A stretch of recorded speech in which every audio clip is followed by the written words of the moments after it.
What's up, gamers? I hope everybody's having a wonderful day today. So, news about the Switch 2 continues to get worse and worse and worse. First off, we have pre-orders of the system delayed in the US and Canada due to the tariffs. So to everybody that was saying that the price of the Switch and its games were higher because of the tariffs, no. What we saw in the Direct and immediately afterwards was pre-tariff pricing. Then we heard Nintendo double down on their $80 price tag for Mario Kart World and said that they're going to price Switch 2 games on a case-by-case basis, which is just corporate speak for, we don't want to commit to $80 price tags yet until we know that we can get away with it. And then we have this recent statement from Doug Bowser regarding the pricing on the Switch 2. We recognize there are some people that may not be able to afford the Switch 2's price point. That's why we wanted to make the other Switch platforms available, so people still have an opportunity to come into our gaming universe. Gee, now where have I heard that one before? Like, is anyone else getting a sense of deja vu here? And fortunately, we have a product for people who aren't able to get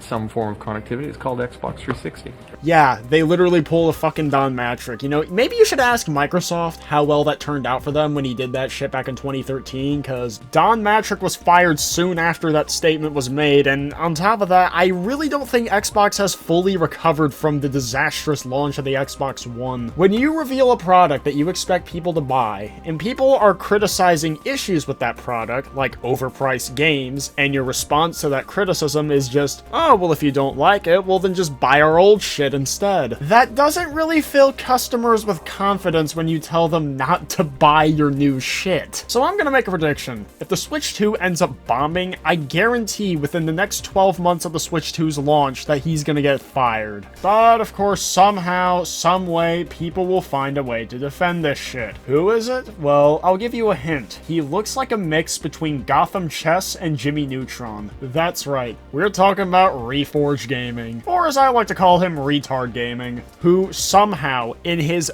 bountiful wisdom, is finding a way to try and defend this shit. So anyways, let's go ahead and get into this. A callback to the Xbox One. I don't think it's analogous to what Don Mattrick said, because Don Mattrick was basically saying, if you don't have internet, you can just buy the 360. People were taking issue with a requirement within the device. And Doug Bowser was similarly saying that if you have an issue with the price point of the Switch 2 or its games, that you can just buy the Switch 1 instead, which is literally the same energy that Don Mattrick rightfully got shit on for. What Doug Bowser is saying is, we have a whole suite of devices. You can, if you can't afford this, we have other devices, right? Like, it certainly doesn't have the greatest optics, but that's their view of the Switch. My brother in Christ, if you really want to play semantics, I could say the exact same thing about Don Mattrick's statement in 2013, with him saying that that's how he views the Xbox One, and that they offer the Xbox 360 for those that have the problem with the always online connectivity of the Xbox One. It's literally the same shit of downplaying issues with their next-gen console by saying you can buy their previous-gen console. The only difference is that in the case of the Xbox One, the problem was the always online connectivity, and the problem with the Switch 2, meanwhile, is the price of new games. But the underlying concept is the exact fucking same. When you're in your 8th year of a device, and you're at 150 million sales, and you only just recently had a slowdown in your actual sales curve, like a significant slowdown, what he said's not crazy. They're still selling Switches. It's one of the most popular devices ever sold. I could literally apply that same logic to the Xbox 360. It was really popular at the time, and even after the launch of the Xbox One, they were still selling Xbox 360s for a couple of years. So if you're going to use that to defend the Switch 2, then I can just as easily apply that to the Xbox One and Don Mattrick's statement. That's literally a repeat of Don Mattrick's sentiment. It comes across as extremely tone-deaf. No, it doesn't come across as tone-deaf. Because Nintendo is still positioning the Switch as an available option. They're not treating this like a generational shift. They have not treated this like a generational shift. It's not the same at all. Xbox is like, this is the new era for Xbox. This is the new Xbox. Nintendo's like, no, we still have the Switch. The cards are compatible. The games are compatible. You can play games. You can trade games. The Switch One's included in the marketing, brother. The main point of bringing up the Switch 1 during the Switch 2's marketing is as a comparison point, as well as to showcase some of the features of the Switch 2. Most notably, backwards compatibility for Switch 1 games, as well as some games like Breath of the Wild and Metroid Prime 4 having upgrades on the Switch 2. And it is most certainly a generational shift. There's a shit ton of new features on the console that the Switch 1 did not have. Not to mention, it's way more powerful, and Nintendo is making games for it and not the Switch 1. Most notably, Mario Kart World, which was their big launch title. This is most definitely a generational leap for Nintendo. Xbox didn't include the Switch 1. Xbox didn't include any of the previous Xbox in its marketing. The Switch 2 has included the Switch 1 in its marketing. It's not even remotely the same at all. It's a completely different way that they're positioning the device. They're like, this is a new Switch alongside these other Switches that we have. No, Nintendo has repeatedly positioned this as the successor to the Nintendo Switch. This isn't meant to exist alongside the original Switch like the OLED model was. This is meant to replace it going forward. Now, yes, eventually, probably in like 2 years, they're only going to be making games for Switch 2, and then it'll feel more like a generational shift. Gee, I fucking wonder why. It's almost like it's meant as a next-gen console to replace the Switch 1. Like, if this is the logic that you were going to use, then I could apply that exact same logic to the Xbox 360 and Xbox One, given that there was a shit ton of cross-gen releases at the time. Like, I don't know about you, but the fact that I can play at 1080p, 120 FPS in handheld mode seems like a pretty big fucking leap over the Switch 1, which was stuck 720p, 60 FPS. And oftentimes, not even coming close to that, especially with the frame rate. But that's not how they're positioning this. The fact that their very first Switch 2 commercial had a Switch 1 in it has absolutely fucking nothing to do with Doug Bowser's statement. It's exactly the same. You can keep asserting this the same, but it's not the same. People's issue with the Xbox One, when Don Mattrick said what he said, they were like, well, what if we don't have internet all of the time? We're coming from 360 to this era. Well, what if we don't have internet? And he's like, well, if you don't have internet, you can buy the 360. And it's like, no. You're not solving the problem. We already have the 360, and we don't have internet. You're not solving the problem.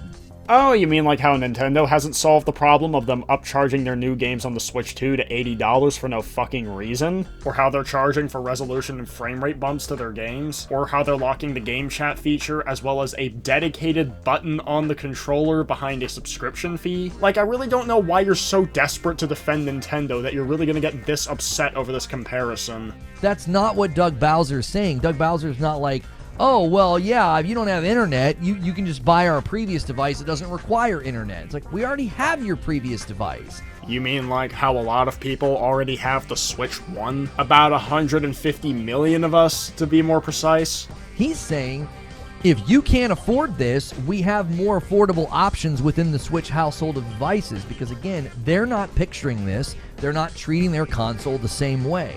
Xbox walks out and says, this is a brand new Xbox. This is the new generation. Nintendo didn't walk out and say that. Nintendo walked out and said, here's the Switch 2. It's going to work right alongside your existing Switches if you have one. It's in the same suite of devices in their mind. No, like I stated earlier, Nintendo is positioning this as the successor to the Nintendo Switch. Now yes, there are plenty of ways in which the Switch 1 and Switch 2 can communicate with each other, like transferring games and save data, but that's to utilize the backwards compatibility on the Switch 2. I mean, it's literally no different than being able to access my Xbox One and Xbox 360 games on my Xbox Series X. That doesn't mean it isn't a generational leap. In fact, going back to the backwards compatibility of the Switch 2, the fact that they referred to it as backwards compatibility should show you that this is meant to replace the Switch. Otherwise, it wouldn't be backwards compatible. It would be side compatible. It's why it's priced the way that it's priced. They have Switch 2 only games. They do, but again, if you go and you look at how they've positioned this, you guys are you keep making the fatal mistake of viewing Nintendo as if they're like a traditional, console like PlayStation or Xbox. They're not. Just because their consoles aren't traditional doesn't mean the idea of generations is suddenly non-existent. I mean, the Wii was a generational leap over the GameCube, the Wii U was a generational leap over the Wii, the Switch was a generational leap over the Wii U, and the Switch 2 is a generational leap over the Switch. Nintendo's like, no, we're not doing that. And at some level, I kind of like the energy of, if you can't afford it, buy something cheaper. I don't need to hear the perspective of a bunch of brokies who can't even fucking buy it anyway. Well, it's bad optics. Get over it. Sorry. Like, imagine any other company having to field that question. Imagine, like, Apple being interviewed. What about the price? What if people can't afford your device? Huh? What the? Oh, okay. What the frick does that mean? Why is that even a question? Why is that a question that's being tabled? Because like you said earlier with Xbox, they're not addressing the problem. It's not really an issue of people not being able to afford it. I mean, if I wanted to, I could buy the Switch 2 and a bunch of games for it if I really wanted to, but the problem is, why is it more expensive? It's not worth the additional price. I mean, don't get me wrong, Mario Kart World does look like a lot of fun, but nothing that I have seen about that game makes it look like it is worth being priced above the current industry standard. Like, it really isn't anything that fucking mind-blowing. Like, I know people like to act Nintendo's games are just leagues above anything else, and while I will say that their quality standards for their games are higher than most other companies in the AAA gaming industry right now, they are certainly not in a league of their own. So again, there is no justification for why it's priced the way that it is. Gaming is cheap, it should not be expensive? False. Gaming's never been cheap. Never. Well, it really depends on what your definition is of cheap, but Nintendo consoles have usually been priced fairly low compared to their competitors. But now the Switch 2 is almost as expensive as a PS5 or Xbox Series X. Hell, it's actually more expensive than the PS5 Digital or the Xbox Series S. It's more expensive than the Steam Deck, but console price aside, the main issue here is the increased price of games, which, as far as I know, this is the first time that Nintendo has increased the price above industry standard. Or if it isn't the first time, then the last time must have been a really long time ago. It's never been cheap. Xbox got killed for saying that? Xbox brought a device to the market with a requirement that people might not have.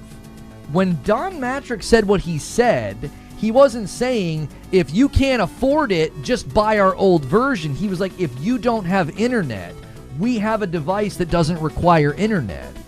The reason that was tone deaf is you came to an existing market of consumers who you knew a lot of them weren't using the internet, and you said, well, the new device requires internet. If the new device requires internet, then if you don't have internet, you just have to go to the old device. That's not the equivalency here. Doug Bowser's basically asked, like, well, what if people can't afford the device? What the frick is he supposed to say? Sorry? What do you want? Do you want an apology from the president of a corporation? The problem is that people are asking Nintendo to justify the increased price of their games. Nintendo wasn't able to do that, and their response is, oh, well, if you can't afford it, just go buy a Switch 1. That doesn't justify the price of the new console or the games for that new console. And if you want to talk about approaching existing markets, Nintendo has always been geared towards families and little kids. So them raising the prices on that market, who is generally less inclined to spend a lot of money on video games, is incredibly tone deaf. But with that, we have reached the end of this Reforge Gaming clip, so I guess the key takeaway here is Nintendo continuing to sell the Switch 1 at a lower price point is not an excuse for the Switch 2 not being able to provide an actual value proposition with the price of its new games. And it's not something that should be defended. But anyways, if you enjoyed this video, make sure you hit the like button and subscribe for more, and tell me what you think about Reforge Gaming being retard gaming. Anyways, that's it. Peace!